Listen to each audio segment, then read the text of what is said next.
The R1015 having arrived, we'll call the House Tax Committee to order. We do not have a quorum quite yet. As soon as we will break in and do a few administrative things here as soon as we do have a quorum. But we're very fortunate here to have Chairman O'Driscoll with us today. I will move House File 260. I do not see, when we have a quorum, I do not see any amendments. So, Chairman O'Driscoll, to your bill, sir. Thank you, Mr. Chair and members of the Tax Committee. This is a bill that I had introduced last biennium, and I think it's a bill that continues to incentivize Minnesotans with the desire to purchase long-term care. Anybody who's familiar with St. Paul, either inside or outside of the Dome of the Capitol, knows that there is a health insurance crisis that's ensuing here in the state of Minnesota and across the country. The next one is going to be the long-term care for people, particularly with baby boomers as they age. And my proposal, Mr. Chair, takes current state statute for individuals and moves the tax credit on your Minnesota tax return from $100 or 25% of premiums to $200 per tax year, and for married persons from $200 to $400. If you buy long-term care insurance at a younger age where it's more affordable and you get the tax credit, you are being able to prepare for the future that you want, and the state of Minnesota taxpayers will certainly receive a benefit from individuals who are looking to prepare for their future as well. So with that, Mr. Chair, those are my opening comments. I'm happy to take questions or to visit with others on the matter. Thank you, Chair Driscoll. And we have heard this concept previously, but we are a new legislature for this year, so we're going to take another run at it here. So with that being said, before we go to member questions, is there anyone from the audience who wishes to testify on behalf of the bill with concerns thereof? And Mr. Cummings, you can join us. I think we'll go to a few member questions first. So Mr. Cummings, questions from members on House File 260. Representative Schultz. Thank you, Mr. Chair. What is the average cost for long-term care insurance for a 50-year-old? Chairman O'Driscoll. Well, I'm not currently selling long-term care insurance in the marketplace, but I'm going to estimate, and the chair probably knows better because he's in the insurance industry. I'm going to guess that the cost for long-term care insurance for somebody who's maybe in their 50s at this point would be somewhere in the neighborhood of about $250 to $300 a month per person. Again, it depends upon the level of service you buy, with the elimination period is at 30, 60, or 90 days, which is a time deductible on that, and the benefit you buy per day is at 100, 150, 250, 300. So there's a lot of variables that go in, so I'm just giving you a number that would probably be, from the last time I looked at the numbers, probably about a 60-day elimination period with about $150 a day benefit, $250 roughly, depending again upon the carrier. Representative Schultz. Thank you, Mr. Chair. So what percentage of Minnesotans currently have their own long-term care insurance policy? Chair Driscoll. I can't give you the numbers on the number of Minnesotans who currently have long-term care insurance. I can tell you that through the Department of Revenue's number, they say that 62,000 tax returns take advantage of the current deductible or current tax credit, and so 62,000 people are being affected some way, shape, or form, because it could be an individual or a married couple that is receiving the benefit on that. It's about $137 per return benefit that, again, using the Minnesota Department of Revenue's numbers on that folks are receiving. Representative Schultz. Thank you, Mr. Chair. And do you know the income levels of those 62,000? I mean, are they well above the poverty line? Are they wealthier individuals? Chair O'Driscoll. Mr. Chair, that information is confidential information. That's not information that's being released by the Department of Revenue, as is anyone's income that's not released. So whether they have the ability to or have undertaken any kind of a study on that, I don't have that information. Maybe Mr. Cummings can speak to that question for Representative Schultz. Representative Schultz. Mr. Cummings, do you have that information? Mr. Cummings. Mr. Chair and Representative Schultz, we do not. Thank you. Schultz. Okay, and that was Mr. Cummings from the department. Okay, and to that question, it's a very interesting question Representative Schultz asked, and I think you described it perfectly, Chair O'Driscoll, that it's all over the place, because you could have a $100 a day benefit to a $200 a day benefit. Do you put inflator on? Do you not put inflator on? Is it a 30-day wait, a 60-day wait, a 90-day wait, 180, or a 365-day wait? Or, Mr. Chair, if I could add on to that, you also have, do you have an inflator in there or not, and some of those kinds of things, or guaranteed benefits. If you stop the policy, do you get a certain level of benefit going forward because you've prepaid some of those benefits? And so it's just different kinds of things that are available in there. Correct. Chair Carlson. Well, yeah, Mr. Chair, my questions were somewhat similar to at least the initial questions that were just asked by Representative Schultz. But, you know, there was a lot of excitement when we made this available a few years ago, and then there was a fair amount of disappointment due to the low participation rate. And my question was similar in terms of the participation rate, but a follow-up to that, are those numbers fairly constant? Or is there growth in the number of people that are purchasing the insurance, being that it was disappointing, at least initially, a few years ago? Chair O'Driscoll.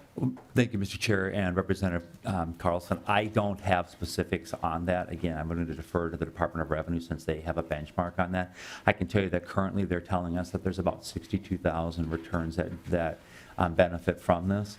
My initial reaction would be that as premiums go up on this and the benefit stays the same, people may choose not to or drop the coverage, which means that they don't take advantage of the tax credit. And as a result of that, they're, if you will, kind of on their own, which if they run out of assets, then they become asking for public assistance and public support on that. So if we can keep more people on, the better we are. Yeah, Mr. Chairman, I understand the concept, and like several of us was probably here when we moved in that direction. And my question, I saw in the fiscal note that there are 62,000, but my question was, is that sort of a constant number these days, or are more people buying the insurance, or was it at one time higher and it's dropped down to 62,000? And maybe others that monitor this would have that information, but thank you. Let's, since we have the two here, we'll keep the two before we go to member questions.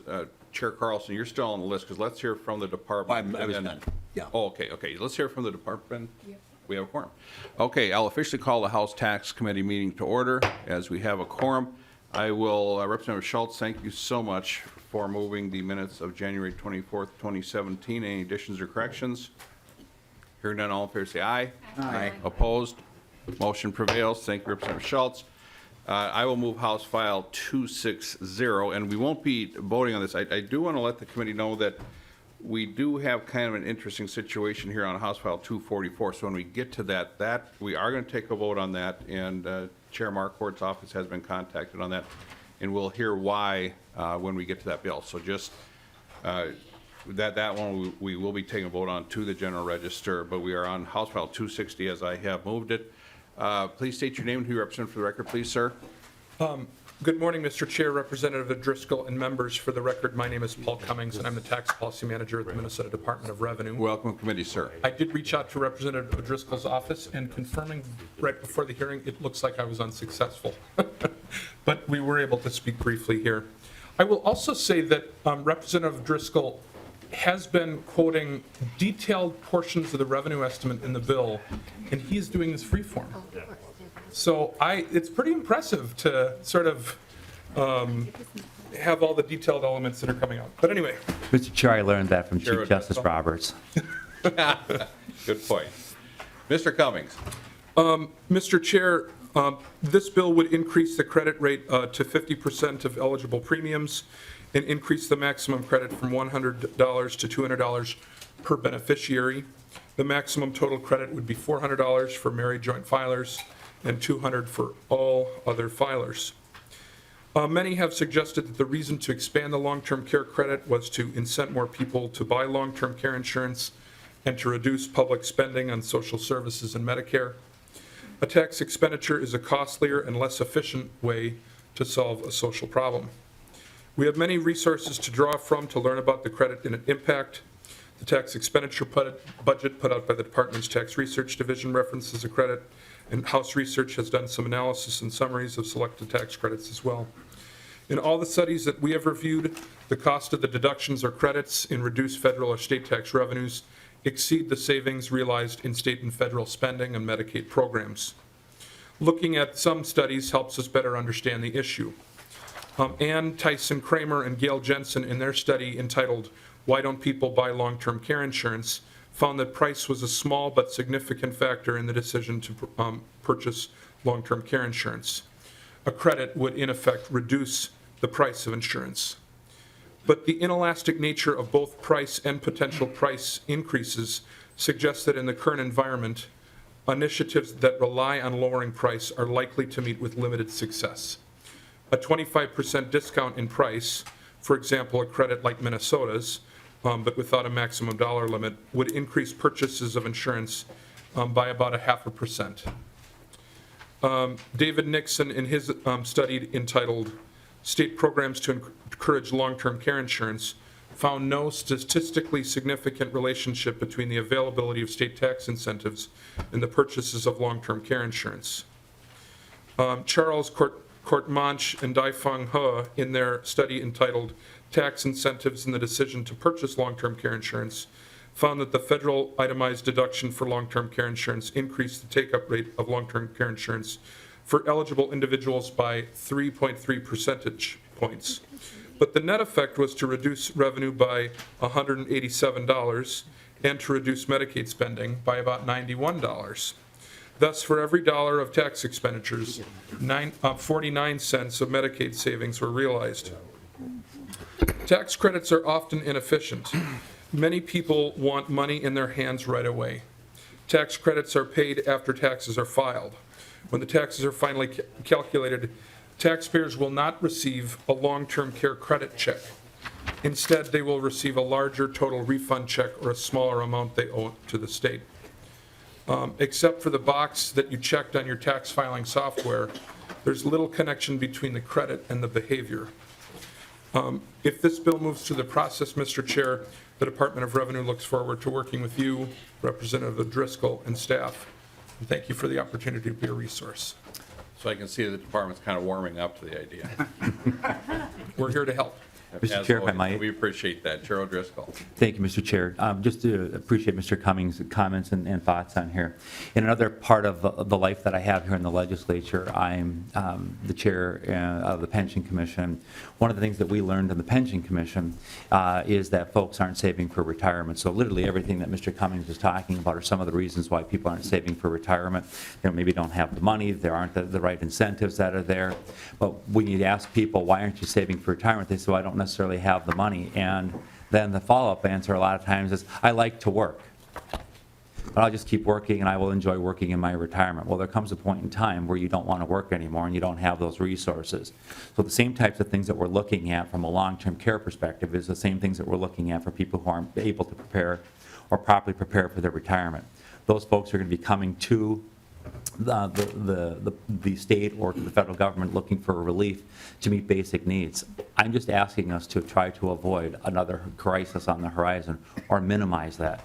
Baby boomers are starting to retire. Baby boomers are the people who really should be purchasing this coverage right now when it's still affordable. And we were also seeing through the Pension Commission that the longevity of people, life expectancy, has bumped out, where males are living to be around 81 to 82 years of age and women are living to about 83 and 84 years of age, meaning that they will most likely be needing some type of long-term care benefit. Again, we can say that incentives don't work. I'm putting this forward today so we can start this conversation as a state to figure out how we can help individuals to be able to prepare for an inevitable event that's going to happen. I'm all for people living longer, healthier, and happier. The need for people to have long-term care is going to be increasing. I want to make one more statement, Mr. Chair, about long-term care.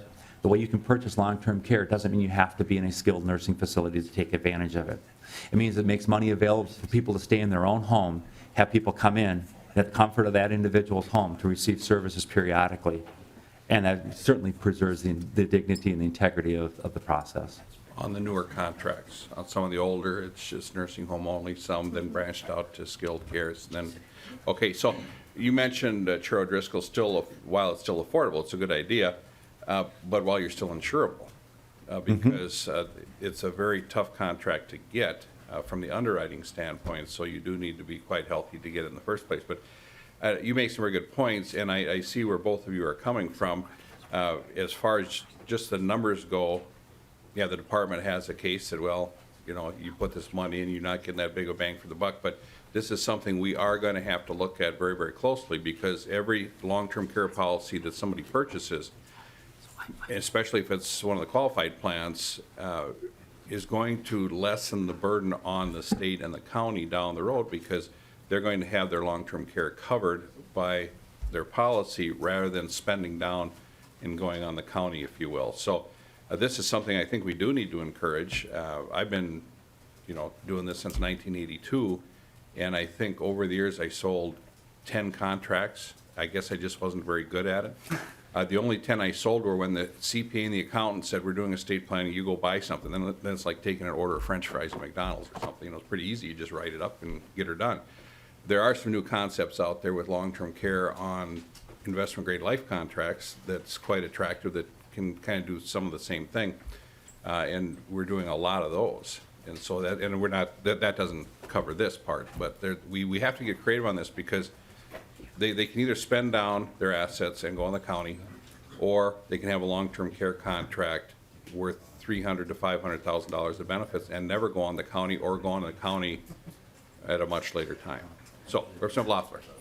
Well, thank you, Mr. Chair. And just for the record, they never go on the county. It's a state federal program, medical assistance. So they might apply through the county, but it is primarily, those are the resources. But what we've learned in Health and Human Services is that if you really want to use tax policy to help lift up the burden on the Health and Human Services Committee and reduce dependency, this is probably one of your least efficient ways to go. That these policies are mostly bought by people at the highest income and asset levels. And they are at little risk of going on medical assistance, most of them, compared to the average Minnesotan who isn't able to save enough to cover their basic living costs. And I'd say if we're going to use tax policy to reduce long-term dependency, we should really look at incentives for people to save for their pensions and 401ks and provide for their basic living, because many of them have misunderstood how little Social Security is. We've never gotten above 40% with pensions. And the average cost over your lifetime once you get on Medicare for out-of-pocket costs is $250,000, and most people do not retire with $250,000 in any kind of retirement savings to handle those kinds of things. There was just a recent article about the increasing number of seniors who are going on food support, the supplemental nutrition program, because they can't, out of what they've got with retirement savings, Social Security, and anything else, they can't afford just the basics from month to month. And the sad thing about this is I believe in long-term care insurance for some people who have high assets and who have the ability to financially plan. But it's not there's a lot of people who buy it when they're healthy and they've got the paycheck coming in and they can afford it. There's growing evidence that lots and lots of people drop it in their 60s, in their 70s, when they're early retirees, because they can't afford the premium and the cost of living without that paycheck. And so they drop it just before they're going to really need it. Some have a limited benefit that you still get some benefit from it, but while I think the goal of us planning long-term and helping people long-term is a good goal, I think there's some serious questions about whether this is an efficient route. And two points, Representative Loeffler, thank you very much for that. People aren't dropping these. There may be some anecdotal situations where they do, but some of these plans are blowing up because the companies factored in that they would be dropping it and they're not. People do not drop these as a rule. Some do, and brilliant to drop a policy right before you need it, but whatever. And the other thing, for the record, please have it be known that I said go on the county if you will, meaning that everybody thinks they're going on the county, but you are correct, Representative Loeffler, on that. We have quite a list here. Representative McDonald. Thank you. Just real quickly, Representative O'Driscoll, I think this is a great bill. I have several in my district that when I see them often at the grocery store, especially Bob, who is not in the upper bracket, like someone said over on that side, by no means, but has always wanted me for the last 6 years to increase it to a $200 deductible credit. So this is going to be great news when I see him at the milk section at Coburn's tomorrow or this weekend. So thank you. I did spend about a half an hour to 45 minutes with Luke Bauman, my insurance guy in Delano, regarding long-term care. Went through all the numbers, and I just felt old even going through that and even looking at it. So I kind of put it off and procrastinated again and said, well, I'll look at it when I get older. But the fact is, at You're 50. pretty old. Yeah, I'm old, at 50. It is a very important decision that someone can make, and certainly preserves the assets for those who worked hard all their life.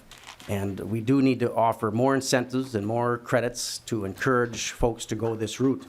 And I encourage the committee to support this, and thank you for bringing this forward as well. You know, when I said qualified plan, it should have been a qualified partnership plan, or the partnership program, so you get some better benefits there. Representative Schultz. Thank you, Mr. Chair. So Mr. Michael found a graph that does show the benefit of the tax credit going to very high income populations in Minnesota. So 32% of the tax expenditure for the credit goes to the top 10% of the population with the most income, 21% the highest 10%. So of 60% of the population in Minnesota, only 12% get a tax benefit from this credit.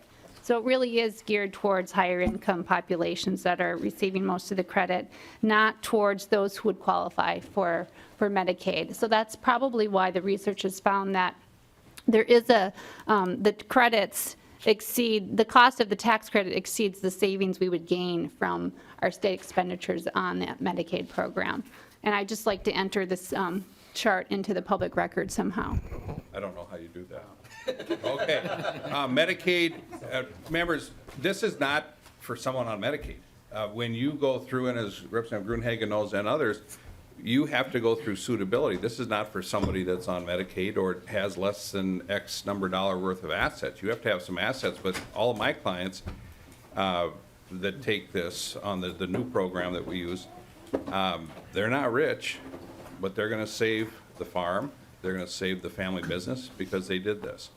Okay, with that, anyone else? Representative Carlson, then we'll go to the next bill here. Representative Carlson. Mr. Chairman, I've got two questions. What happens if you never utilize that insurance? And what percentage of that 62,000 will ultimately perhaps not ever exercise it because they were blessed with good health? Or Representative Carlson, the plans we're talking about here are use it or lose it plans. Some can Yeah. have a rider on that's quite expensive where you would get a refund after you had it 10, 20, or 30 years. Well, Mr. But Chairman, that's most where- of the plans are use it or lose it. Yeah, that's what I thought I remembered, and that's why I was asking the question. You know, when this was first passed, I looked at it carefully for my wife and I got the pencil out and decided, by the way, I don't save for retirement, I invest for retirement. There's a difference in that because I save for retirement and invest for retirement. That's why I've got so much Well, for retirement. what my savings are, Chair Carlson. they're invested, and that's, Oh. but anyway, that's where I'm headed with this. So when I got the pencil out, you know, thought if and I looked at life expectancy and what have you. Now, you never know when you're going to be ill, but I'm 76 and been blessed so far with good health. And looking good. And at any rate, it didn't turn out to be, in my view, a good investment if I were to, which I did ultimately do along with other investment dollars, continue to invest in my portfolio, and over time was doing much better than what I would have with the insurance, because it is a terminal plan. Now, admittedly, there's a little bit of risk there, but it truly was not a good incentive from my perspective, especially when I looked at it for both my wife and I, the amount that we'd be putting in per month, even with the tax credit, just didn't appear to be a wise investment from my perspective. So I would, you know, I don't have a big problem with the bill, but I would suggest that anybody that's looking at that probably get the pencil out and see under what circumstances, if you saved or invested an equivalent amount of money, where you would be over a given period of time, especially when you look at things like life expectancy. Now, I was barraged, probably everybody in the committee was, when I was younger, when this first passed. Now they don't contact me at all, because I suppose at 76, they view me as too high a risk. But I could get the you premium coverage. would probably be out of sight as well now. Yeah. I could get you coverage. I'm sure you could, but it would be the question of how much Oh, okay. it would cost. Chair Carlson. And I'd be out with that pencil again. Yes. Well, every client I have that's in the nursing home, their families are very happy that they have the contracts. That's all I've noticed. Okay, Chair Carlson? No, That's- the point I wanted to make was that I asked that question just to put it on the table, that it is terminal. And the other point I wanted to make was that people should really look at other savings / investments over a period of time and just see how well they would come out relative to that investment. But that's all I have to say. Thank you, Chair Carlson. Chair Detmer. Yeah, thank you. Just a comment, Mr. Chair, thank you. In fact, I don't even remember when I was 50 years old, but anyway. Yeah. But my father's 93, still lives at his home, and years ago, he took out a policy, and he's got somebody coming into his home, twice a month to clean and so forth, so it really helps him out. And being on a fixed income and a retired farmer, too, he's encouraging us to do the same thing, which I haven't taken the steps to do so. Yeah, we'll talk later, Chair Detmer. Representative Gruenhagen. Oh, thank you, Mr. Chair.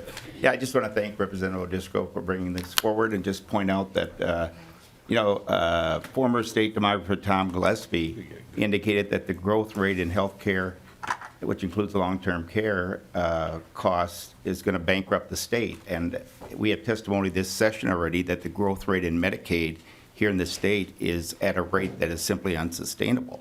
In other words, eventually all money is going to be spent in the HHS area, but nothing for roads or bridges or higher ed or K-12. But anyway, the tax code has been used to as a social engineering tool to incentivize certain types of behavior. And to the degree that we can do that with long-term care, which I completely agree with Representative O'Driscoll's comments, a crisis is coming in this particular area. And I've seen people, I have another agent that sells long-term care in my office, but the ones who have used it or needed it, it's been a great blessing for them at time of claims. So I strongly recommend that we continue to work in the direction of allowing some tax deductibility, state and federal, on these types of programs. And I think it'll help the state Medicaid budget going forward eventually. Thank you, Representative Gruenhagen. Chair Carlson, Yeah, to wrap it up. Chairman, I'm not necessarily opposed to it. In fact, the very arguments you just laid were the arguments that were used at the time. But if you remember, my initial comments or questions were the disappointment in the participation rate. It never got to the point where some of us hoped that it would. And my only point was, if you're looking at buying it, be sure you get that pencil out to make sure that for you as an individual, and that's true with any investment, at a certain age, you are advised probably not to engage in risky investments, whatever they may be. That's usually the advice of your advisors if you're using one for investments. But I think you have to take a good look and see if that's a good investment. And for some people, it probably is a part of its timing, and it probably was a good investment. I didn't feel it would be a good investment for my wife and I, not that I was opposed to others buying into the program. And thank you, Chair Carlson. You're absolutely right. I mean, it has been disappointing, the low numbers of people that actually have participated. And again, the credit here going from 100 to 200, that's not going to set the world on fire by any means, but to start, and I agree with Representative Driscoll that we need to start somewhere and work on this. But you're exactly right, Chair Carlson. It has been disappointing, the few number of people that have participated. And okay, so with that, anything else from the public? Testimony? Department? Thank you for your testimony, Mr. Cummings. Wrap it up, if you would, please, Chair O'Driscoll. Just a couple of final thoughts. The same conversation we're having about what happens with long-term care could be with people who are contributing to a 401k, to IRAs. There are tax deductions and incentives to do that. And if you're in the lower income bracket, the federal government has even allowed a tax credit for people who fund IRAs and the like. And the question becomes, are they good for people to do that? Yes. What we have to have is conversation like we've had today and education of our population about what lies ahead and why these types of products are important. Mr. Chair, members, thank you for your time. Thank you, Chair Driscoll. I'll renew my motion. House File 260 be laid over for possible inclusion in the omnibus tax bill. Thank you, Mr. Cummings. Thank you, Chair O'Driscoll. Item next. Let's go with 244 very quickly, just to get that, because that has a sense of urgency. Mr. Suleiman, then we'll spend the rest of the committee meeting on Chair Anderson S's bill. So, members, if you could please go to House File 244. This shouldn't take too long. And this is one we'll actually be voting on because Mr. Solm will make a very compelling case in my mind of what needs to be done here to save Western civilization as we know it. So that being said, I will move House File 244 to the General Register. I'll move House File 244. I will move the H024482 amendment. Any discussion? Hearing none, all in favor say aye. Aye. Opposed? Motion prevails. Now we have the bill before us as amended. First of all, is there anyone in the audience that wishes to testify on behalf of this bill or with concerns thereof? Okay, so we'll go with Mr. Sulam, and then we'll go with member question. Oh, the department? Yeah, we do need you up. Yeah, we always need you, of course, but we do need your testimony on this. Mr. Sulam, welcome to the committee. Please state your name and who you represent for the record, please, sir, and tell us about your bill. Mr. Chair, members of the committee, I'm Kent Sulam, General Counsel and Director of Governmental Relations for the Minnesota Association of Townships. The bill before you is a cut and paste provision from the 2016 omnibus tax bill. It's a negotiated agreement with the Department of Revenue and other interested players that simply gives a one-time waiver for the training mandate for the local boards of appeals and equalization. What happened was in last year, there were some changes in dates and certification and whatnot, and we had townships that certified by February 1, the deadline they must certify to the county that they're in compliance through their local boards of appeals. Through no fault of their own, by the time the actual hearings occurred in late March and April, the trained officer was no longer on the town board. In some cases, they had passed away. A couple of cases, they moved into nursing homes outside the township limit, and a few others had lost their local election at the March town election. These townships immediately sought to have an additional member certified using the department's online training, only to find that the training had been shut off on February 1st. So they were in a gotcha situation. They were trying to comply. They were in compliance. They wanted to stay in compliance. And through odd situations, they fell out of compliance. Without this bill, they will not be able to certify by February 1st this year that they are back in compliance, which means that they will forfeit their right to do the local boards of appeals and equalization for the current year and 2 subsequent years, at which time they can petition the county to try to get it back. We think that's a harsh penalty for a situation that was not through anybody's fault. We've been able to work with the Department of Revenue on increased training and on increased notice, so we don't have that same situation arise this year. They do now offer emergency training that we can advise our members on should a unique situation arise. And so again, I simply ask for your support that this bill needs to be signed, sealed, and delivered by Tuesday, or we can't certify on February 1st that the towns are in compliance. Thank you. No, we're not changing future training, or we're not going there. We're just. Mr. Chair, there's no change in training requirements. There's no change in how we're doing the training. There's no cost. There's no change in anything other than allowing that one-time waiver so they can certify. They were in compliance a year ago. They'll be back in compliance this year. We just have to cover that gap where they were out of compliance in 2016. Because you could have the trained people that move or resign as a township officer. Or Correct. because they had no long-term care insurance, they died, type of thing. Okay, to the department, then we'll go to member questions. Good morning, Mr. Chair. Well, you are the author too, Mr. Chair. So, and members, for the record, my name is Paul Cummings, and I'm the tax policy manager at the Minnesota Department of Revenue. I was able to connect with you last week, Mr. Chair, and we thank you for your work on this bill. We just wanted to reiterate the importance of the February 1st deadline. It is necessary because the county assessor must set the type of meeting, open book or local board of equalization, time and date by February 15th, according to Minnesota statutes. This date must be announced in the newspaper and on the valuation notice. In order to set the date and the type of meeting, the assessor needs to know which districts have a trained member and which ones do not in a timely way. Accordingly, the township clerk needs to notify the assessor by February 1st so that the date and the type of meeting can be set. Offering training after February 1st would confuse the question of whether the statutory deadline for training had been met.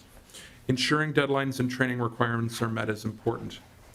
If, however, there are unforeseen circumstances after a member is already trained and the board has previously met the requirements, we can work with townships.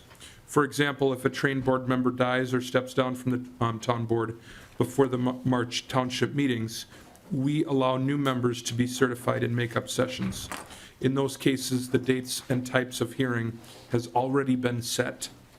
Mr. Chair, we had worked to ensure that counties understood that After last session, we worked with the Minnesota Association of Townships, so we have an updated email and other notification list to ensure township officers know about this makeup opportunity.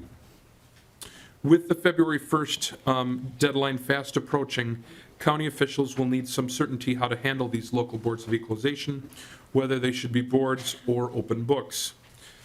It is important for all of our customers and property taxpayers that they have the clarity about what to expect from their local boards of equalization. Having a training completed on or before February 1st provides that clarity and transparency. So, Mr. Chair, to be abundantly clear, this bill needs to be enacted, not just passed by the House, by February 1st, in order to ensure our property tax system will be, works well for our customers.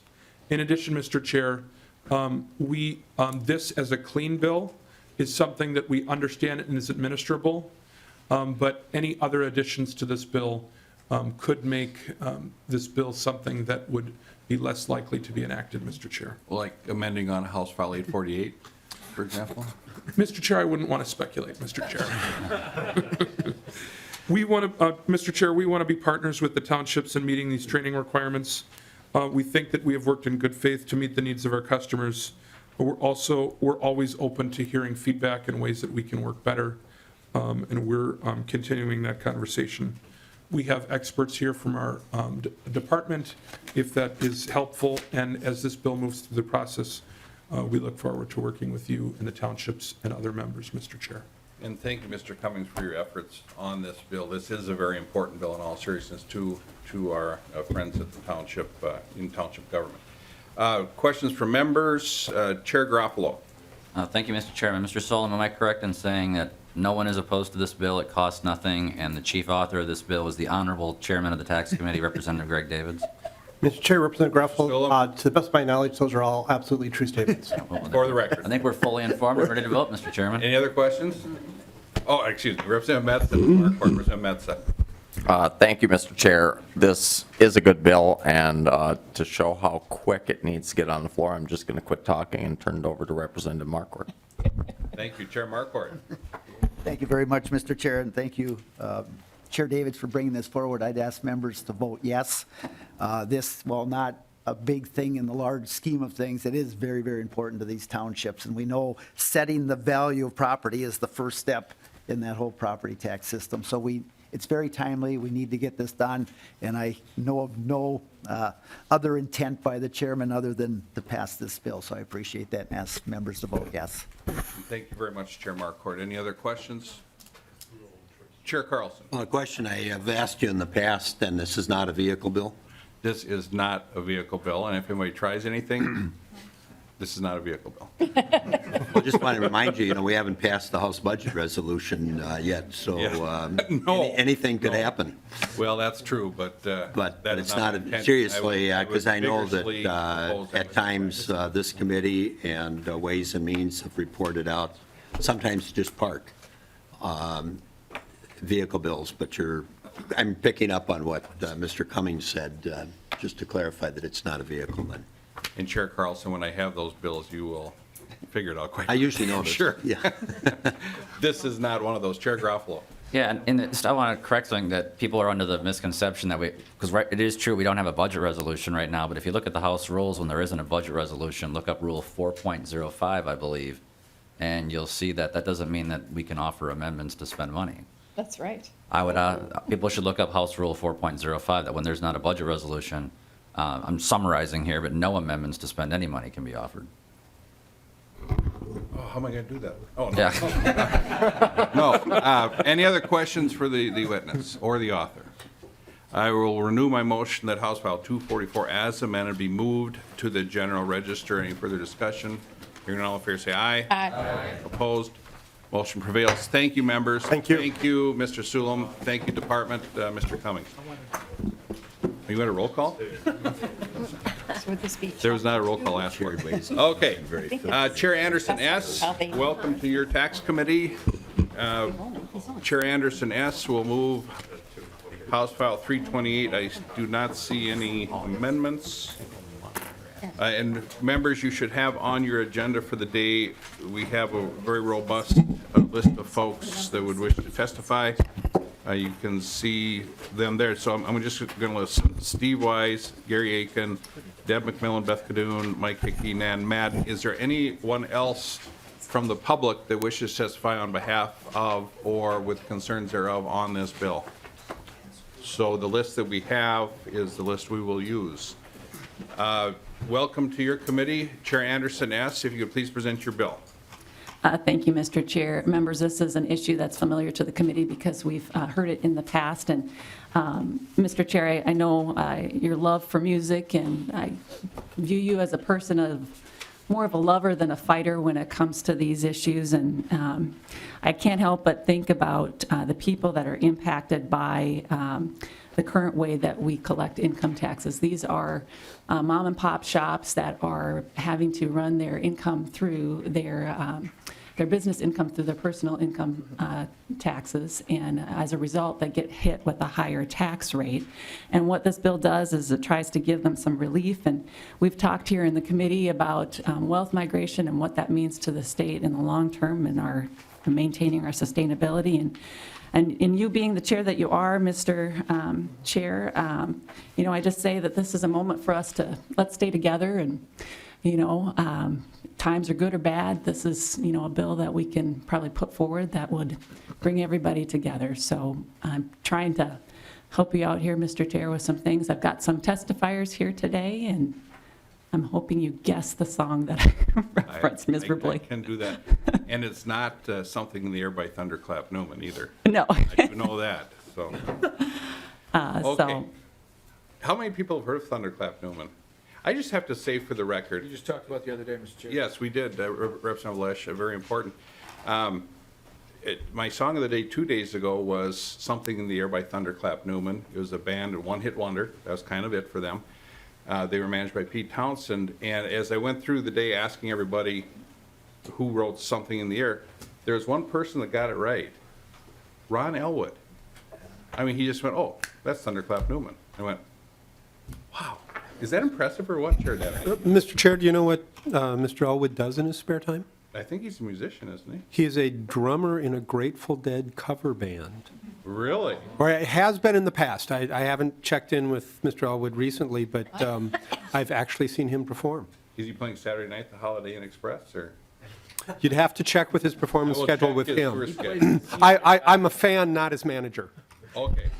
I thought that was amazing, though. I mean, Thunderclap Newman. Okay. Do we have a bill before us, Mr. Rufus? We do, okay. A wonderful bill, House File 328. Let's just go down the list here. Now, first of all, well, let's just go down the list. Mr. Steve Wise, Cast Crew Machine, if you could please come down, sir. And why don't we get a couple, there's two chairs there. Let's bring down Mr. Gary Aiken, Tonka Financial.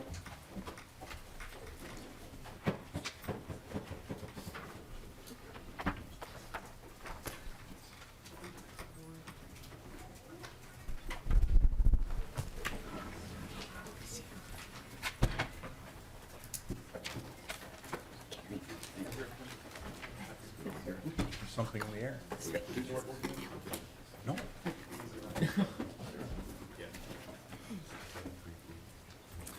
Please state your name and who you represent for the record, please, sir. Greetings, Mr. Chair. My name is Steve Wise. I'm from Cast Crew Machine Products in Brooklyn Center. Welcome to the committee, sir.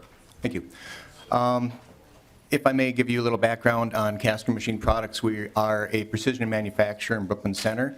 We have 125,000 square feet of manufacturing, 120 employees right now. We make parts, nuts, bolts, screws, bearings, shafts. We don't have a product of our own. We make other people's parts.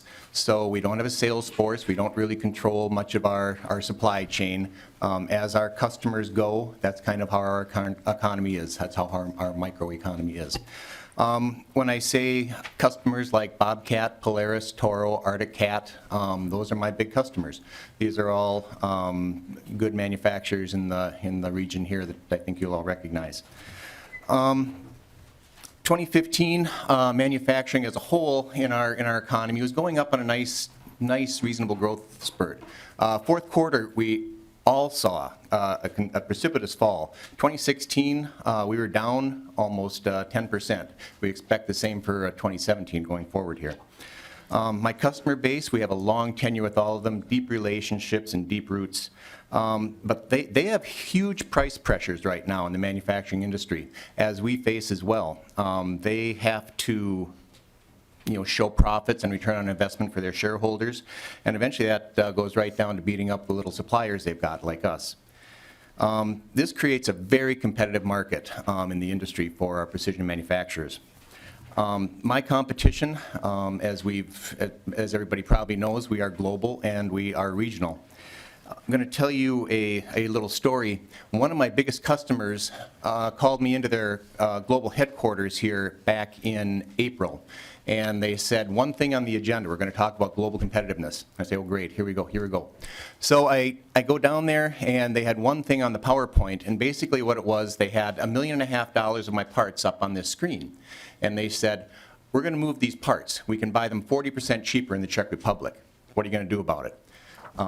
I could do nothing about it, obviously.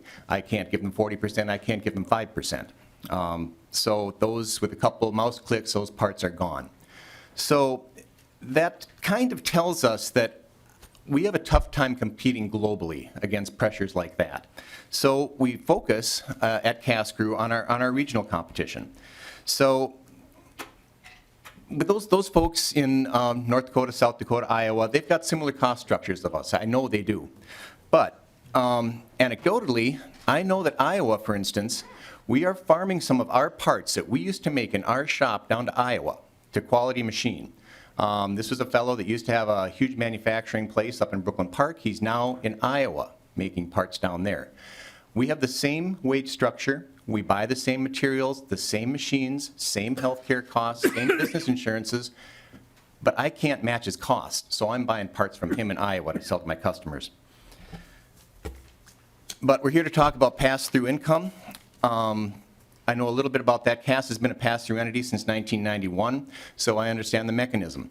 What we do is we figure out our profitability, and what we would do then is take the pass-through estimated taxes for the shareholders and mail that into the state and federal government every quarter for our shareholders. Pretty simple equation.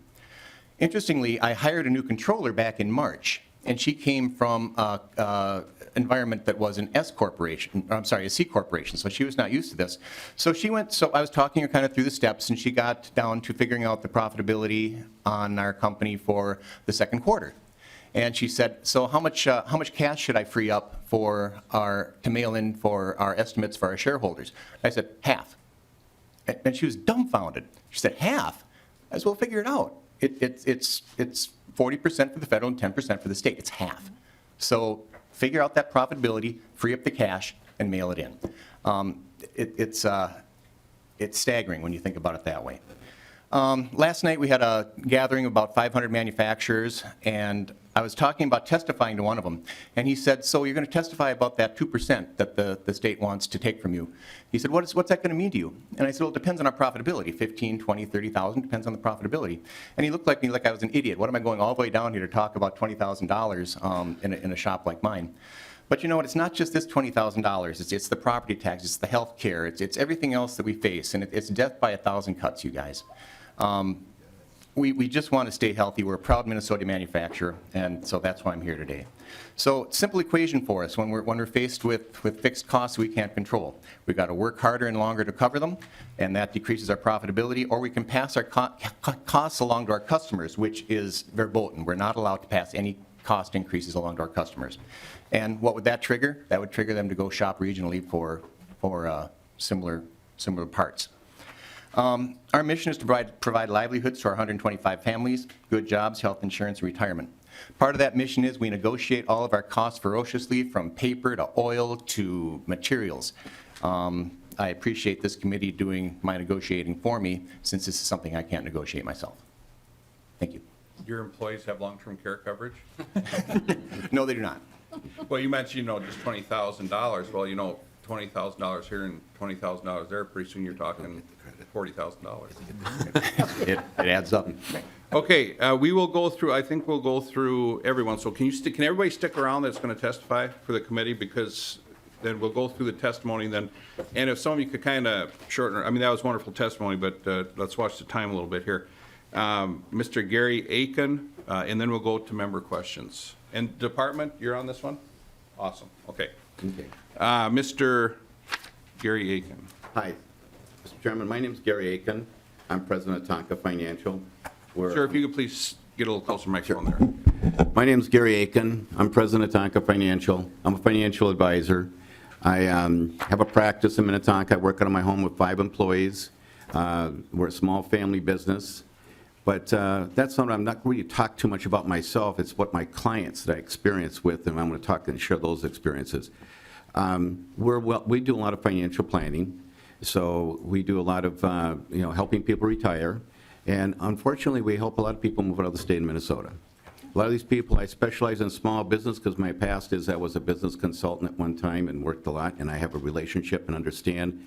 I'm not a tax expert, but I was a VITA volunteer income tax assistance for the federal government back in the 80s and the late 70s.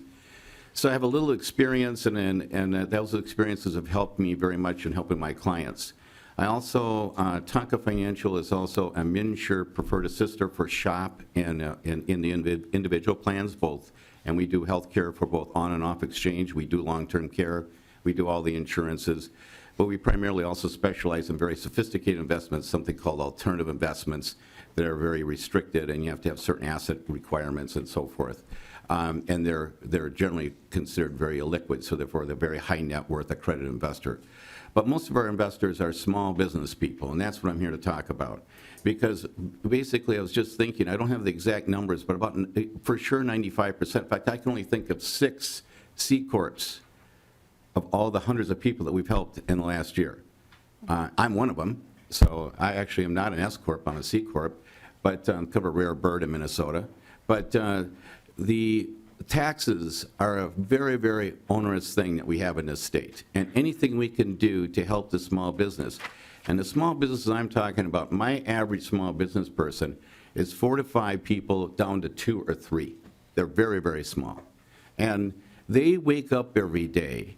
They're not as fortunate, Steve's got the threat of a global. They just wake up every day and hope the phone rings or whatever, or someone will answer their phone call so they can be in business another day. That's the fear they live by. And taxes, I really think are unfair, especially for the small business person. Now, I've been around a little bit longer, not quite as long as Representative Carlson, but I've been around. And I got to tell you, I remember in the 80s, at one time in the 80s, this state was the Silicon Valley of the country. Do you remember that? Anybody recall that? Do you recall that? Wow. Okay, also, we were the drug pharma development that led to St. Jude and a few other great companies that are slowly being purchased and being phased out. Those were all little drug companies started in the garage in the 80s. We don't have that anymore.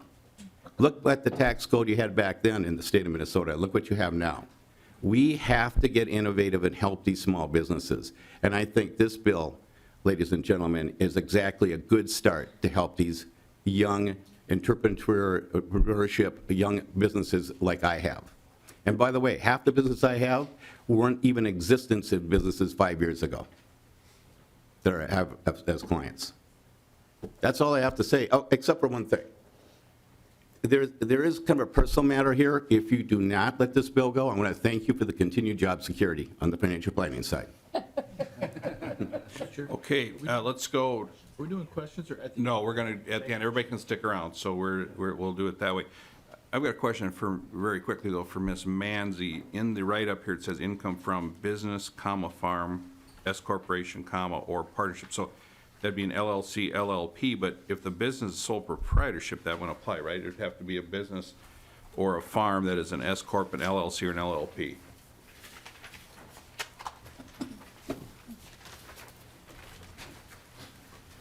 Well, I don't read the bills. I'm just looking at the summary here. Mr. Michael. Mr. Chairman, this would apply to a sole proprietor, and in many cases, that's going to be an LLC where they've opted to be a disregarded entity. But yes, it's any active trade or business income. And I'm not questioning Ms. Manzi's work, because she's always right, but, okay. Okay, thank you. Let's go to Ms. McMillan, then on deck, Ms. Kadoun, then Mr. Hickey, then Ms. Madden, then the department, then questions, because everybody can stick around here.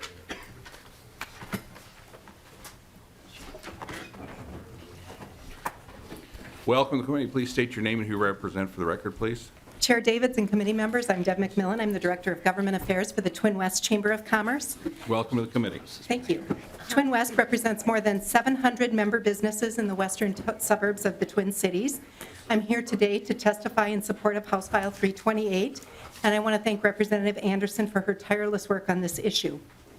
The 2013 personal income tax rate increase had the unintended consequence of hitting private sector businesses who pass their business income through their personal tax return particularly hard. In fact, 92% of Minnesota businesses, most of which are small LLCs, partnerships, and sole proprietors, are impacted by this tax. Also important to note is the fact that these pass-through businesses employ more than half of Minnesota's private sector employees. Reducing taxes on business income leaves more money available for reinvestment in their businesses and in their employees. We encourage you to support this legislation and take a step toward making Minnesota's business climate more competitive. And I thank you for your time. Thank you very much. Ms. Kadoun and then Mr. Hickey. Ms. Kadoun. Thank you, Mr. Chair, members of the committee. My name is Beth Kadoun. I represent the Minnesota Chamber of Commerce, an organization of 2,300 businesses across the state of Minnesota. I'm also here representing the United for Jobs Coalition. I did a handout that you should be getting right now. And on the back is listing the 80 partners in this coalition. A lot of, many of the local chambers of commerce and business associations that are in support of how we can reduce the tax on pass-through entities. As was mentioned by Ms. McMillan, she really highlighted how this really is truly our individual income tax does truly impact the business taxation in the state. We're third highest in the nation, as you know, on the individual income tax side, which means that we're also third highest on our pass-through entities. That is where we're seeing our job creation in the state. They employ over half of our private sector is employed by these companies.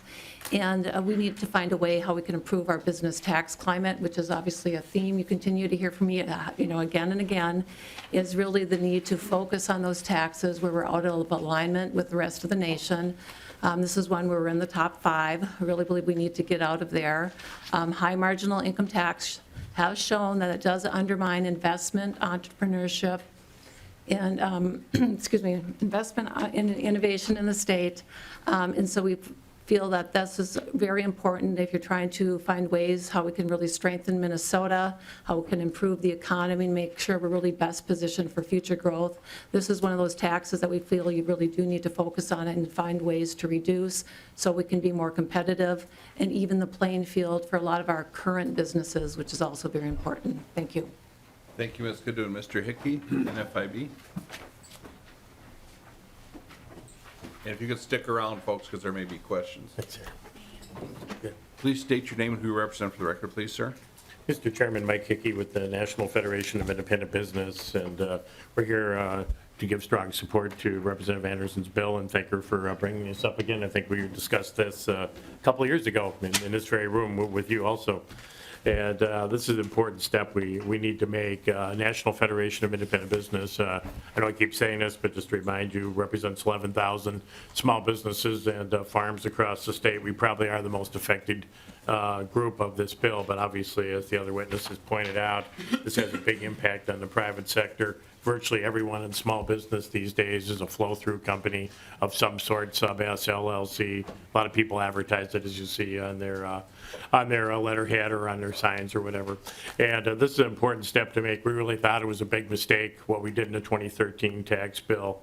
And we're really making Minnesota look unappealing with the third highest top rate in the country. And who does this affect? It affects successful small business people who are bringing income in, and they're more than likely hiring more people than people who are struggling.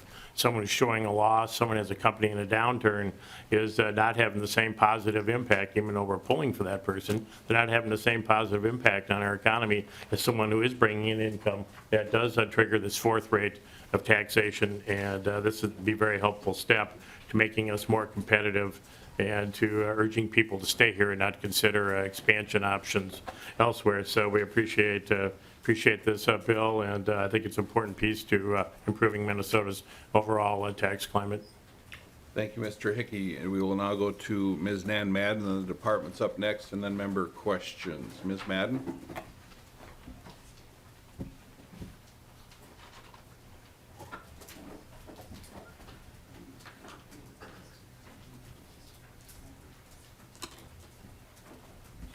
Welcome to the committee. If you please state your name and who you represent for the record, please. Thank you, Mr. Chair and members.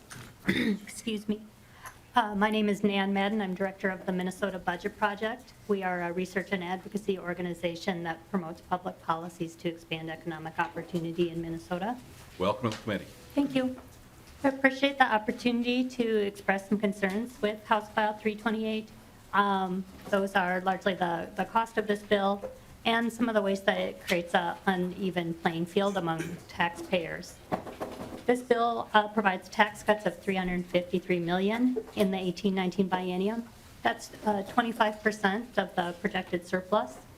So that is a large portion of the surplus to dedicate to tax cuts for about 21,000 taxpayers. So again, just want to emphasize the point I've made a couple times about there'll be a number of choices you'll need to make this session, and whether that's a priority over other choices you could make or other investments you could make just more support small businesses this session.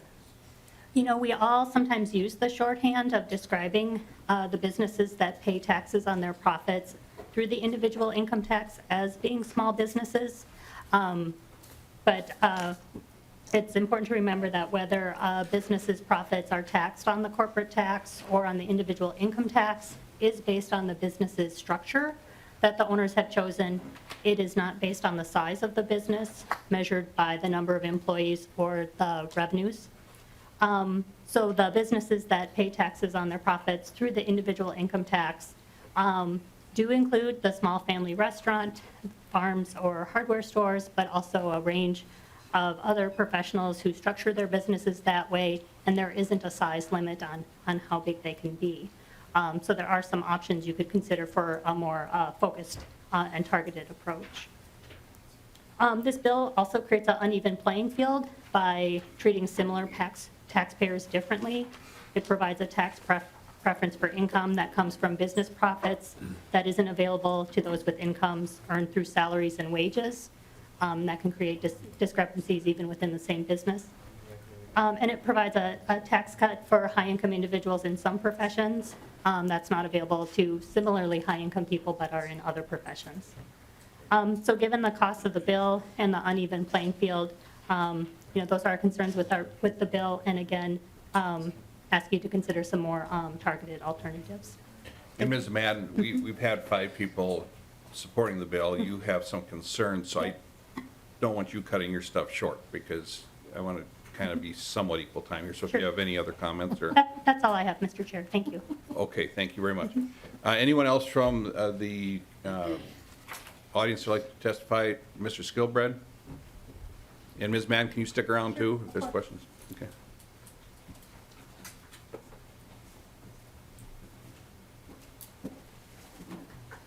Please state your name and who you represent for the record, please, sir. Mr. Chairman, my name is David Skilbred. I'm the Vice President of Government Relations for the Independent Community Bankers of Minnesota. Welcome to the committee, sir. Thank you. What makes us unique is that we are all privately held. In 2014, we helped craft and introduce a bill, which I believe someone at this table authored.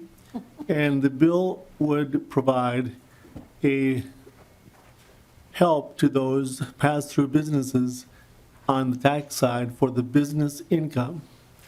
So it would try to provide an exclusion or a reduction or an exemption on the business income. And the reason we tried that was because of this bill coming up. When you add your personal and you add your business income together, then you obviously have more. And about 21,000 or so pass-through businesses got hit with the fourth tier. So the bottom line is that they're being taxed on money that they really don't get. And that's because most of the business income goes back into the business. So if we could provide some sort of help in those circumstances, it would be very positive. Secondly, if they're in that fourth tier now, we have small businesses paying 9.85% and corporations, big corporations, paying less. We don't think that's really the right way to go. And that's all I'll say. Thank you very much. Thank you very much, Mr. Skilbrand. The department, then we'll go to member questions. Thank you, Mr. Skilbrand.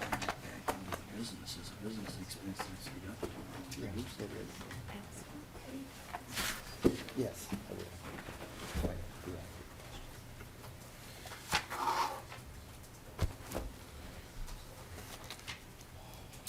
Good morning, Mr. Chair, Representative Anderson, a fellow Blazer, Mr. Chair. Atwater? Grove City. Atwater, Grove City, Awesome. yes. And members, for the record. Dr. Erdahl was a Husky, I believe. Right? Husky? Okay. For the record, my name is Paul Cummings, and I'm the Tax Policy Manager at the Minnesota Department of Revenue. Yesterday, I reached out to Representative Anderson's office and left a message there. This bill would apply the fourth tier rate only to taxable income after deducting active trade or business income to the extent it exceeds the threshold. This bill would mean that S-corps, partnerships, and other qualifying people and businesses would have a lower tax rate than wage-earning taxpayers and C corporations. About 95% of those who would benefit have incomes of $500,000 or more. Using the last complete data set, which was 2012, of the 368,000 returns that reported positive income from a sole proprietor, S-corp, and partnership, 7.7 had enough total income to have any of their income taxed at the 9.85 rate. Another 114,000 returns reported negative flow-through income. Those with losses had no that's a mouthful, Mr. Chair, flow-through income to be taxed. If they were included in the count of business, the 7.7 share would fall to 5.9%. Only 21,000 tax returns would benefit, though the average benefit would be about $8,293 per return. Effective tax rates for those in the top 1% are already lower than those for middle-class Minnesotans earning a wage. Treating different types of income differently can cause unanticipated problems that are difficult to predict, Mr. Chair. Creating this kind of discrepancy in the tax code has been tried in other states and can have a significant impacts on individual tax planning and state budget planning. In 2012, Kansas exempted all of this income, creating a similar, though more significant tax preference. Kansas's pass-through exemption has been extremely costly to their state budget and eventually caused the need for other taxes to be increased. Their ongoing budget issues still remain. If this provision passed, an employee could go to their employer and ask to be paid as an independent contractor. They still would be doing the same job and contributing the same value to the economy. They would just be paying lower income taxes. This happened because it didn't create the kind of economic benefits it was intended to, and instead just resulted in taxpayers and businesses shifting how they file their taxes so they could qualify for the exemption. As noted, Mr. Chair, there are many businesses in Minnesota that do have this type of income, that do have employees, but there would be sort of a dissonance between those and others. Kansas originally projected that 191,000 entities would take advantage of this provision. As more realized the tax advantage of being a pass-through entity in Kansas, that number ended up being 330,000, over 70% more than what was anticipated. But this was not the case of businesses pouring into Kansas. It was merely a difference in how Mr. Cummings, we're not in Kansas anymore. Please continue. The estimate provided today does not account for these changes in behavior that admittedly would be hard to predict. But, Mr. Chair, if this bill moves through the process, the Department of Revenue looks forward to working with you, Representative Anderson, members, and staff. Thank you for the opportunity to be a resource. He's good, isn't he? Thank you. Thank you, Mr. Cummings. Chair Garofalo. Is that the completion of our testimony, Representative? That, I believe so, unless there's any more public testimony. I had a question. Mr. Cummings, why don't you stick around? if you could, please. The gentleman who was the second testifier, I didn't catch his name, my apologies. Mr. Aiken. Mr. Aiken, if you could join us, please, sir. Sure. And thank you for your testimony. So there's an ongoing long-term debate we've had in this committee about the effect of the higher income taxes that were passed and whether that is causing a wealth migration or not.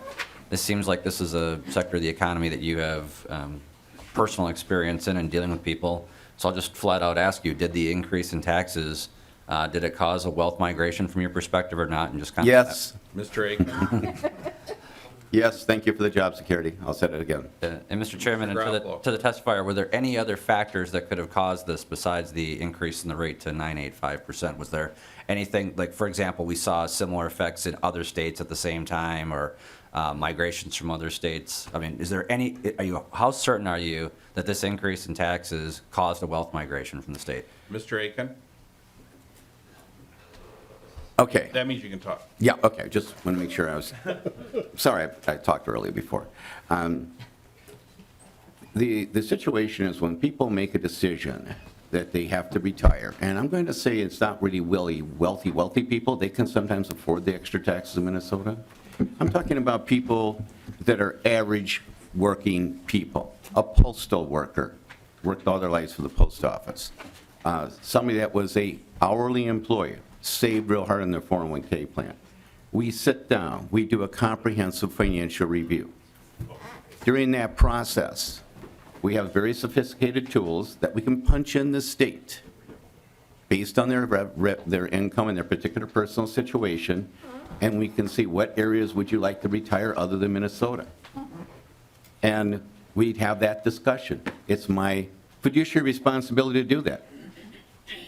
And it's very amazing. Very few states very few states are as high as we are. You can name the ones. I think one of them's called California, the other one's called New York. Maybe you heard those two states.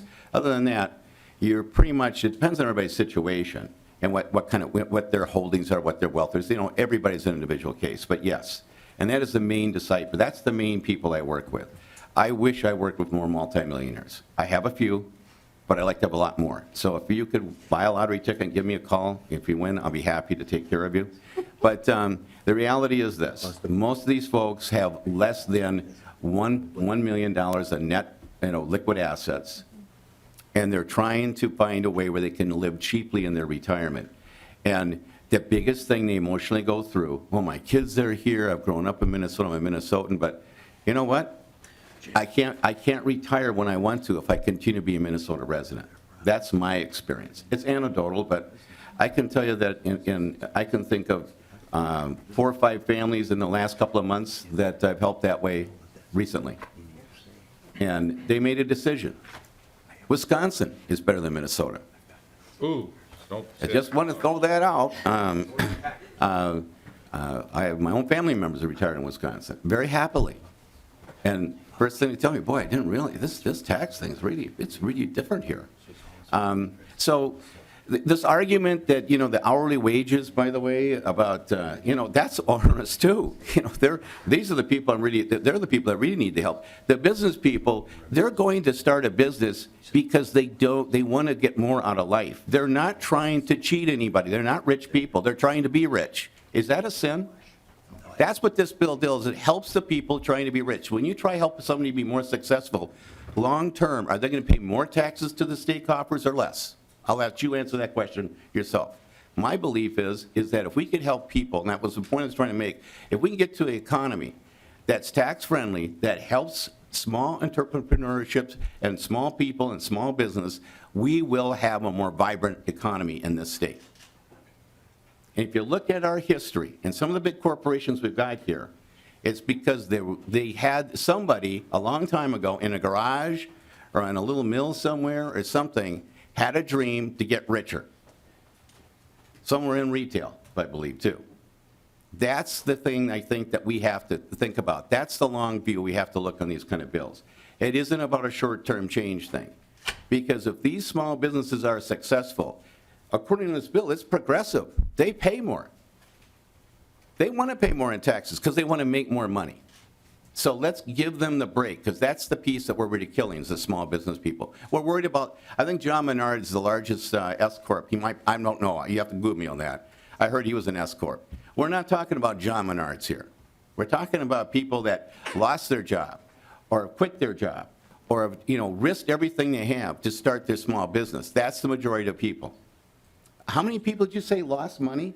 119,000? Did I hear that number right? Doesn't that tell you something? And you're trying to tax these little people?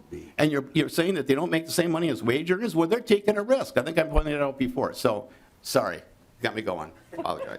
Thank you, Mr. Chairman Garofalo. No, thank Representative Gruenhagen. Oh, thank you, Mr. Chair. I think the testifier, Atkins is the first? Aiken answered most of my questions with his comment. And I just wanted to add, thank you, Representative Sarah Anderson, for bringing this bill forward. And again, Economics 101, it's the accumulation of capital in the private market by entrepreneurs and risk takers, which we've talked about before, that actually will produce more tax revenues in the future.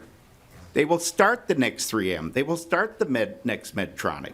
To the degree that we punish them with higher and higher tax rates, you ultimately reduce tax revenues, and we can't meet the needs of the citizens that are most critical in the state of Minnesota. I think we all have to come to that conclusion. If we don't, we're beating the goose that lays the golden egg of tax revenues to death. Thank you. Thank you.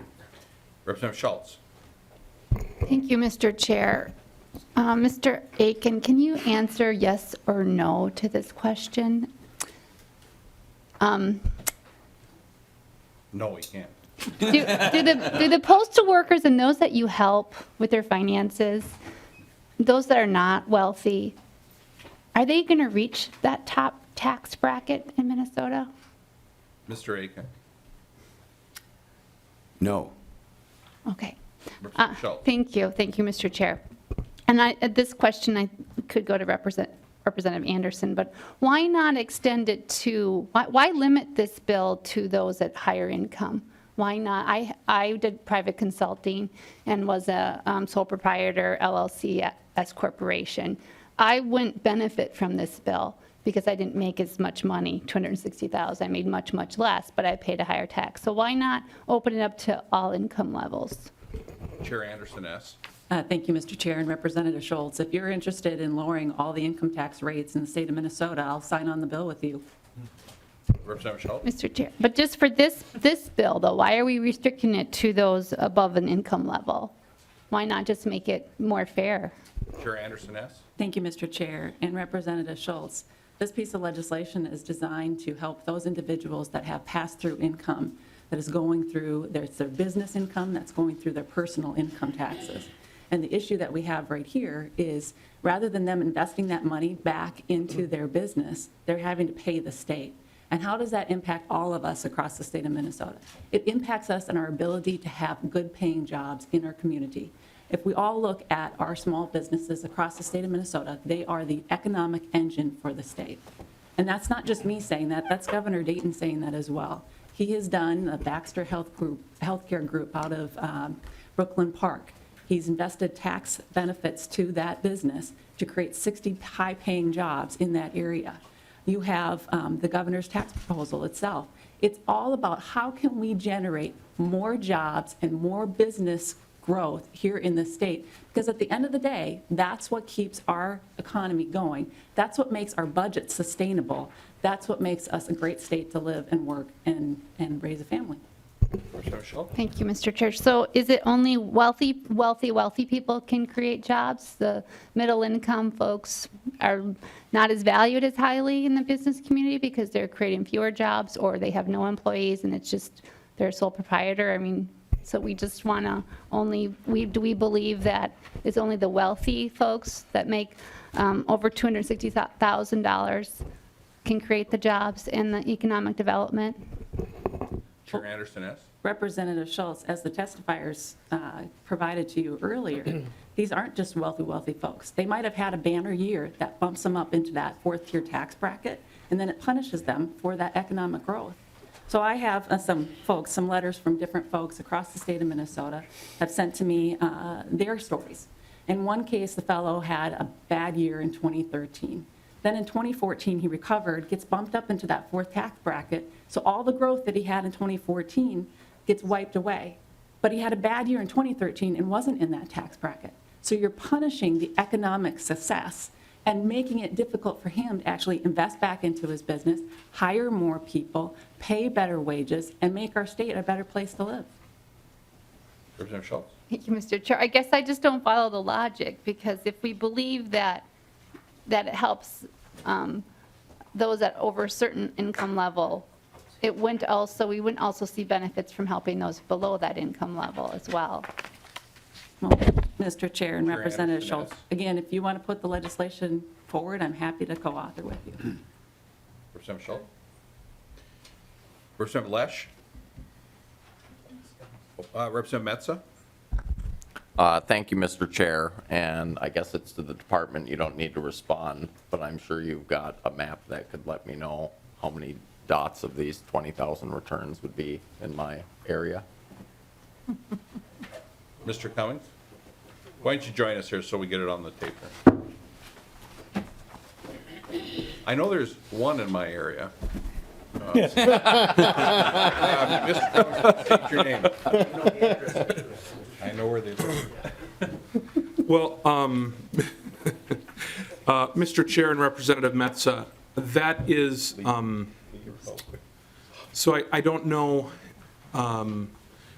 whether we would be able to provide that. We certainly would not be able to do the pinpoint thing. You know, these are all. Mr. Chair, maybe to make it easier, by zip code, I know like. No. Mr. Cummings?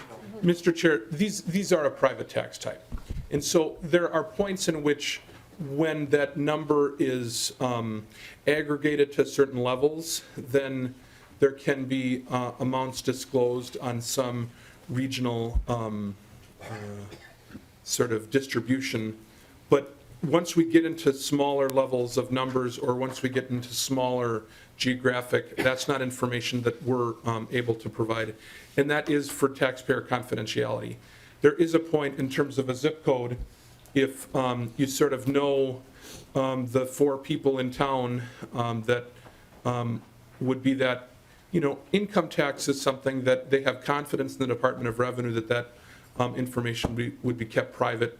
If people would be able to find out that 3 or 4 people within a jurisdiction would be able to meet this, would be able to be allowed this tax credit, then that would be a disclosure, and that would not be something that we could do. Mr. Chair, I'm not sure about the pass-through elements. There are elements, I don't know how easy that is for people to distinguish, our researchers are able to distinguish. If Chair Anderson or Representative Metza were to work with Ms. Templin to put in a request to our tax research division, that's something that they could figure out. But I know that there have been some requests in the past, but I did want to make it very clear that, you know, that providing information about that could lead to a person identifying a taxpayer is something that we're not able to do. Representative Metza? Well, thank you, Mr. Chair. And if the president can't release his returns, I guess I wouldn't expect the Department of Revenue to release other people's. I do respect the privacy in all seriousness. So anything we could do to get, I just want to know how it breaks out in my region, who's affected, and pretty tough to go door knocking to see if people are S Corp or C Corp, and it would be interesting to know those statistics. And I respect the president's privacy also. Representative Petersburg? Thank you, Mr. Chair. And we have a lot of discussion around here oftentimes about fairness and equity, and I think even equal playing field, which is the question I have for Ms. Madden. And I think the thing that we fail to remember is that those that are underneath that tax bracket already get the 2% off. I mean, they're not penalized at 2%. And so we're giving that to the top number because they're the ones that are being penalized for it. The others already get that break, and so they've already got that information. But my question for Ms. Madden revolves around her statement about fairness and equal playing field, back when I was bowling, on bowling league, how to make it fair, I guess, was we got a handicap in which we were given so many pins if we had a poorer average than somebody else. Now, think about that if we were talking about the Olympics, in which the person that has the highest average automatically, if they're running or swimming, they had so many seconds taken off of their time to make it an even playing field for the others. How would that really impact their training and their drive for success? And oftentimes we think about how we can make it an even playing field by penalizing those that are successful and giving that to those that are not. And we do need to have an obligation to help people up. Now, I mean, I'm not saying that. But aren't we really a responsibility is to help enhance their training and skill development and not just taking from and penalizing those that are successful? And so my question for Ms. Madden is, you mentioned in your testimony you wanted to make sure that everybody is on an equal playing field. How do you define equal playing field? Ms. Madden? Mr. Chair and Representative, I refer to the even playing field in two specific instances. The first was the situation where you would have two taxpayers of similar income levels, but one gets income through business profits. One gets their income through wages. And under this bill, if these were both higher income individuals in the fourth tier, they would be paying different tax rates based on the source of their income. So, and I think Mr. Cummings spoke to some of the distortions that can sometimes lead to. And then just to underline the point that there are some professions that are more likely or able to switch from being on a salary basis or wage basis to contractor or business owner, so it can create some distortions in that way. Representative Petersburg? Thank you, and I think your first comment probably indicates that you'd be in favor of a flat tax. Thank you. Mr. Chair? Ms. Madden?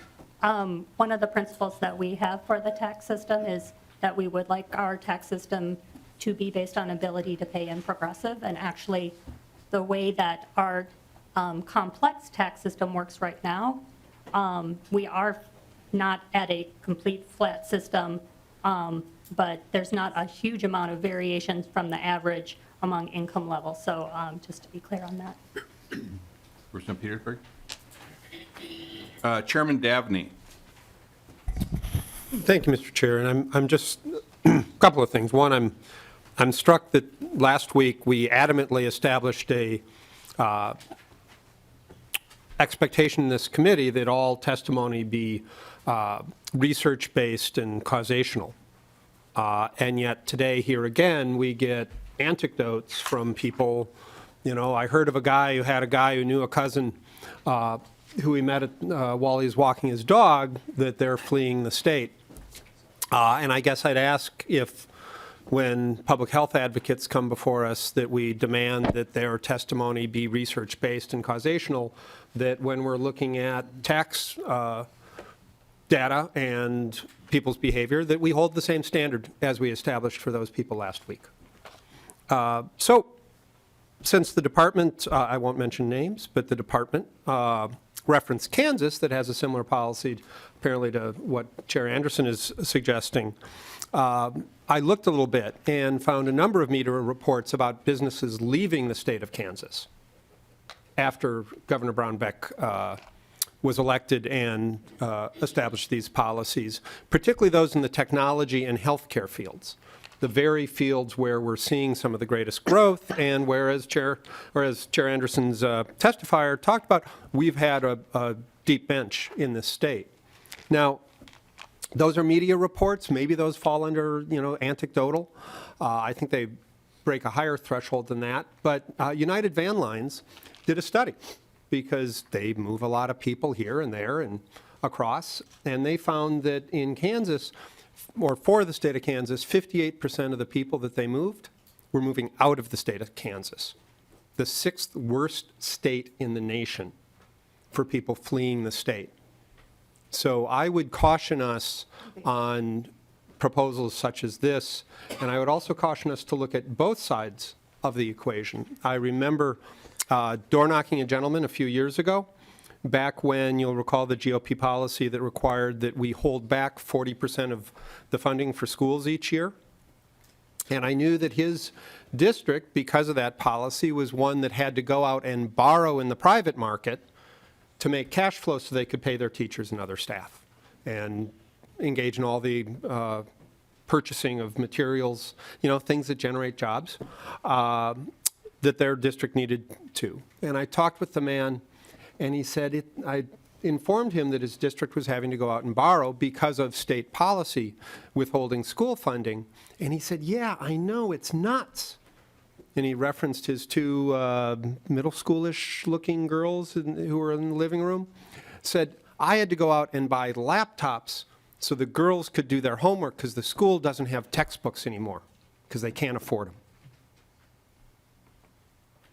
So you may have saved this guy $100 on his income tax and cost him 10 times that in the expenses he has to carry so his daughters can get a decent education.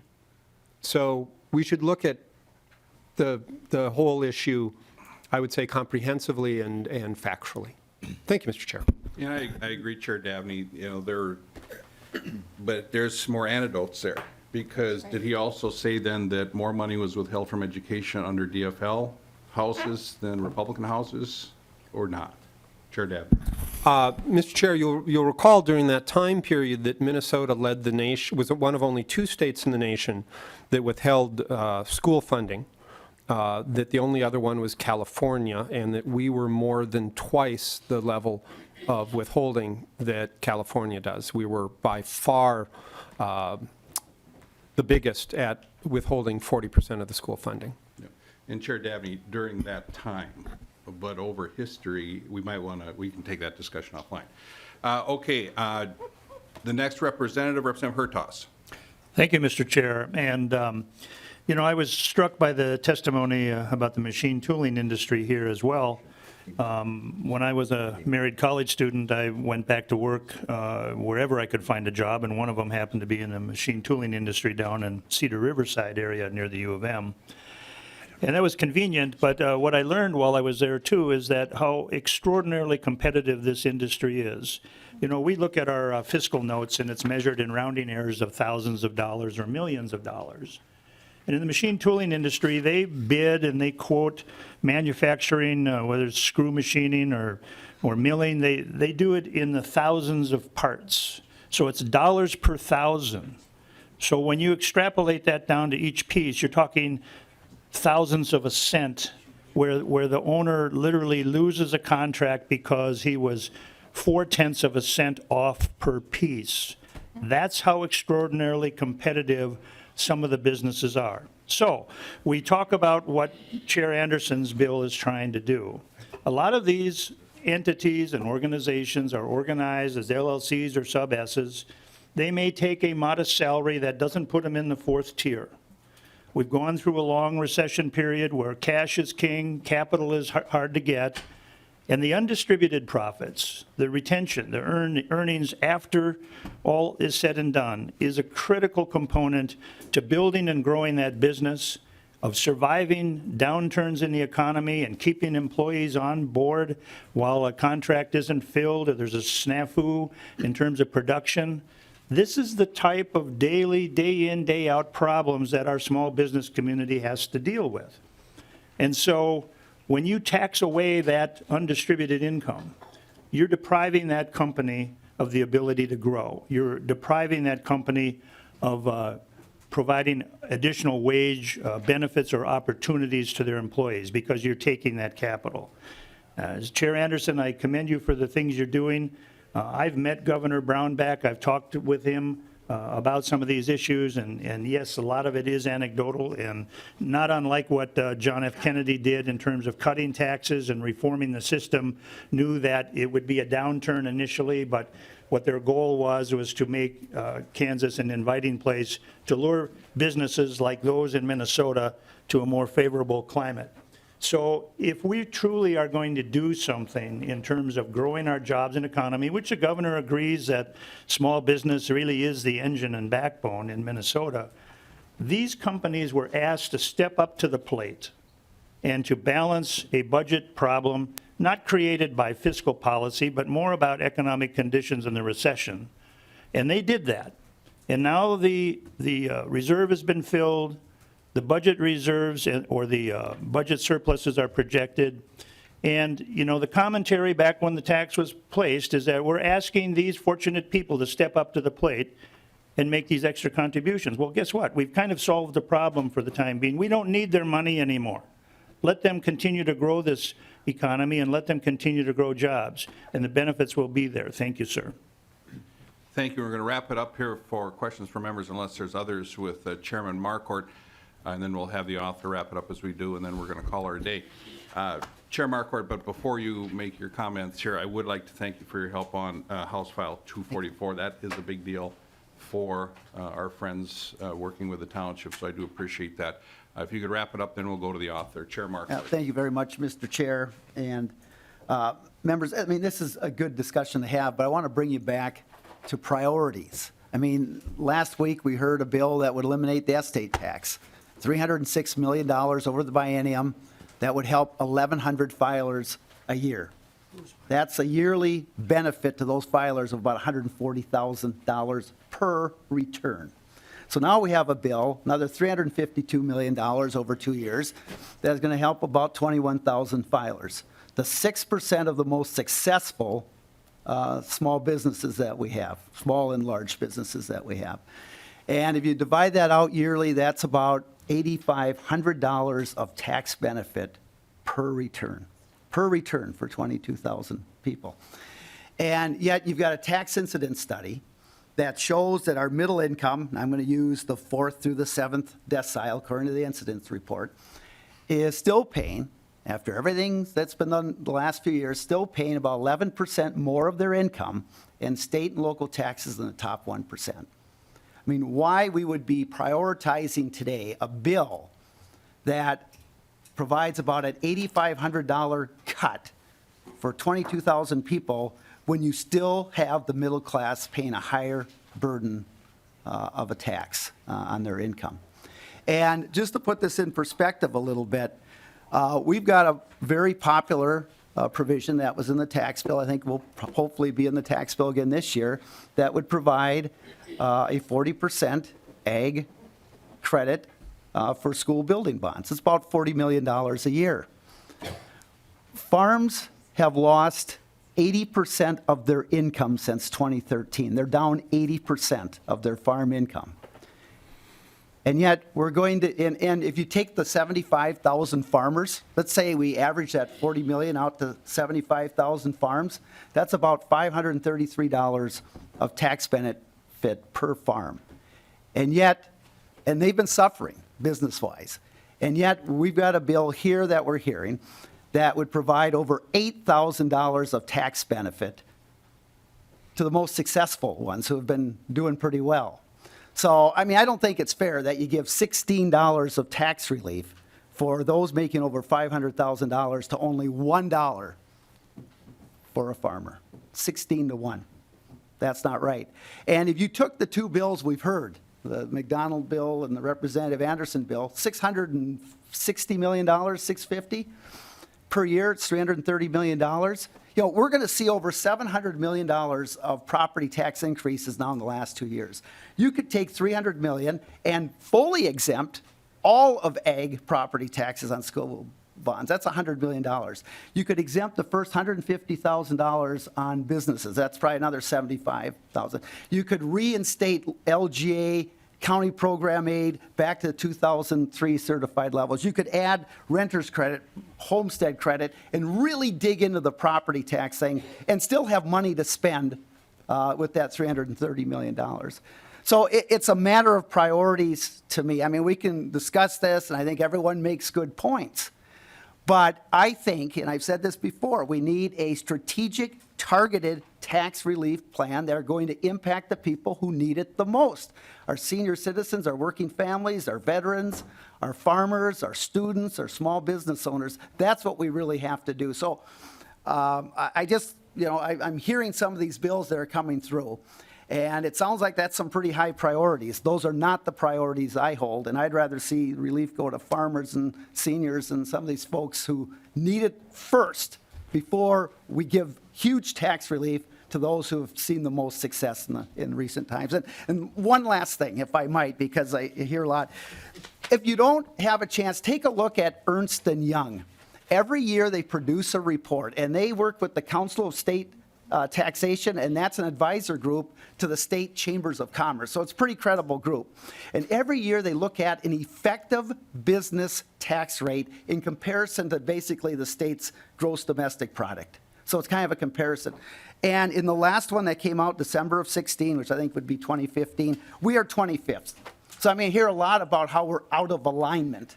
And we're 25th. We're right in the middle of the pack. If you look at taxes per employee, we're 22nd from highest to lowest. So we're kind of in the middle of the pack. But another one where if you look at the business share of total state and local taxes in Minnesota, according to this report, we're 44th towards the bottom, which is good. So can we always make taxes lower for businesses? Yes. But to say we're out of alignment, and I could cite the groups that say we do very well in indexes and so forth and as far as business. So it comes more than to just tax rates. But thank you for that. But I mean, again, it comes down to priorities. And I think we can spend our dollars much better and help a lot more people in a different fashion. And thank you, Mr. Marquardt. And I do apologize to you. In the committee in the past, one thing as chair that I do not do on any of these bills is look at the fiscal note or the revenue notice. Why? Because you look at the ones we've been having, which of course I haven't looked at, but you look at those and we are way over. So at this point, I want ideas. We're not crunching the numbers right now. I want ideas, and I want to listen to all ideas.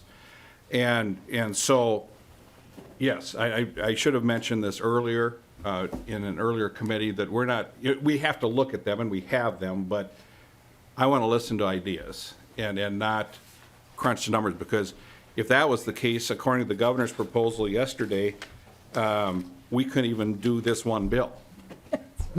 You know, so it is about priorities, and you will be involved, as other members will be, when we put this together. We're going to hear a lot of ideas, and I'd also say the reason we're hearing these bills is because, of course, they're fine pieces of legislation, but we don't have any bills here. You know, so if you have some ideas, I mean, we've got some, and we'll hear them, but I'd love to entertain ideas from both sides of the aisle to have these bills. Now, we didn't hear this bill just because we don't have many bills, because we do have some bills, and that this is an idea that Chair Anderson has worked very hard on. And so we're listening to it, but please, members, don't, you know, if we're going to go down the road, the way of the estate tax is $1 billion. We don't have $1 billion, I know that. But I want to hear ideas. We will make our priorities, we will put a bill together, and it's going to be just a fantastic bill. It really is. It's going to be huge. It's going to be an awesome bill. I just know it. So with that, if you could please wrap it up, Representative Chair Drazkowski, very briefly. Thank you, Mr. Chair. Just very briefly, I think there were some good points raised here, Mr. Chair, and I hope that we as a committee and as a body don't set our sights short. There are, it's been evidenced here today in Representative Anderson's bill, Representative McDonald's bill, and others, and there are other good ones coming forward too. And Representative Marquardt raises good points. There's a variety of places in the farm community. There's our other property tax relief pieces we have. We need to set our sights high, Mr. Chair, and I would hope all of us join together in looking at a bill that doesn't look at $88 million of tax cuts or $1.4 billion of tax cuts. We should set our sights to $3 to $4 billion in tax cuts to help everybody in Minnesota. Thank you, Mr. Chair. That would be huge. Chair Anderson, to wrap it up. Thank you, Mr. Chair, and thank you, Representative Drazkowski, Representative Hertaus, Representative Petersburg. You guys all raised some excellent points for us. I'm not trying to do anything that's different from what Governor Dayton is doing. The governor has spent $1.8 million on the Brooklyn Park Baxter Healthcare Group. He has put forward he's had a tax incentive plan for the Mayo Clinic, all with the motivation to grow jobs here in the state of Minnesota. So this is what this bill is about. It's about growing jobs here in the state, and it's no different than what Governor Dayton, he himself, is advocating for our state. So I'm glad that we are on the same page about the importance of having job growth and what that means, not to just those individuals that own that company, but the people that work for them. And I just want you to remember this statistic.